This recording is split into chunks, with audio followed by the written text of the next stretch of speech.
Hey guys, this is Gribbly, and I'm here to talk about everything that creeps and crawls in the 40k universe. Now, I have been a long time consumer of the 40k universe, reading since somewhere in high school.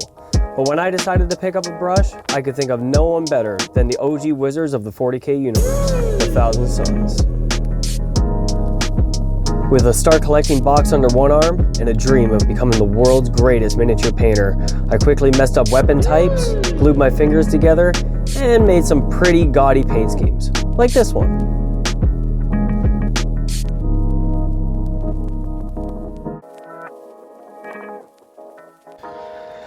But I was hooked. I started wondering what was even in the Thousand Sons, so I headed down to my local game store and picked me up Thousand Sons 8th edition. For the month that the codex was still valid, I made notes, added tabs, and vigorously tried to remember the rules, profiles, and really dug into what I would later come to understand was my first scheming session. What should I get? What will give me the edge once I find somebody to play against? Wowee, this stuff is expensive. Oh my god. I am never gonna financially recover from this. But I had found it. A profile that spoke to me. A monster, nay, a machine that would surely crush my opponents and dominate the field striding. No, not striding, scuttling. A looming, scuttling, skedaddling, bedazzling behemoth behest on conquest. A crustacean! Being unavailable at the Games Workshop site wouldn't stop me either. Oh no. To rush to eBay and buy it at an egregious price.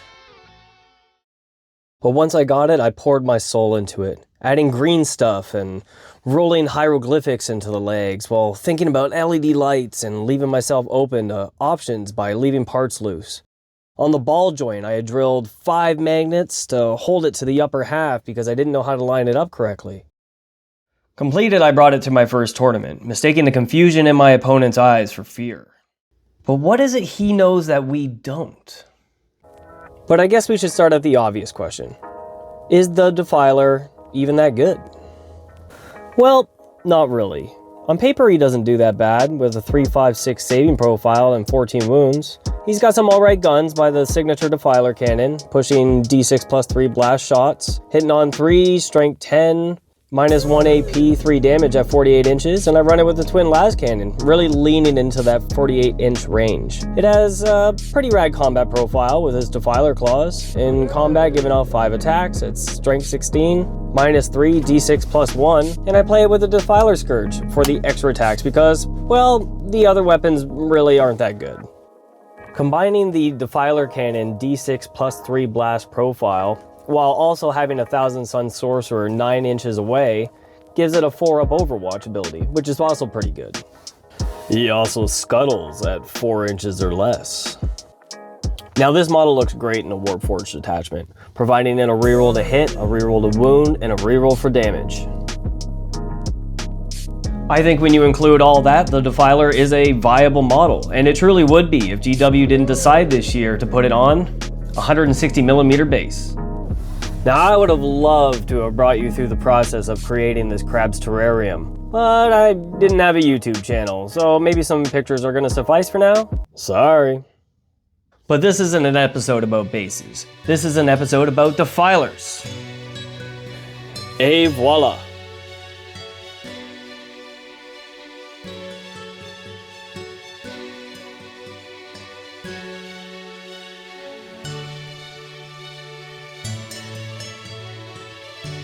Thank you guys for hanging out with me during my intro.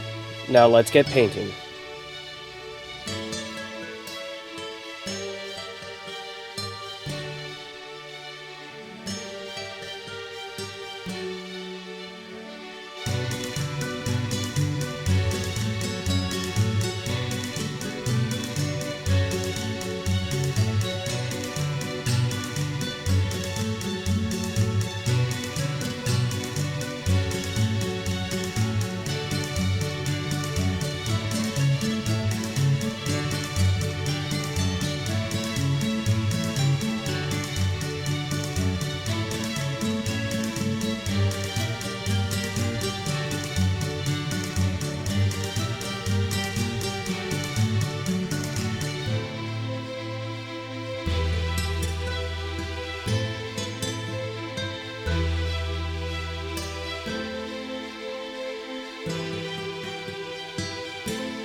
Thanks for tuning in to my first video, guys. This is a beginner YouTube page, and I'm going to improve as things go on. Please comment down below on what you think I could improve on, whether it be things you would do different with the Defiler, maybe ways that you do use the Defiler, and maybe ways that I could improve on this whole video thing. Until then.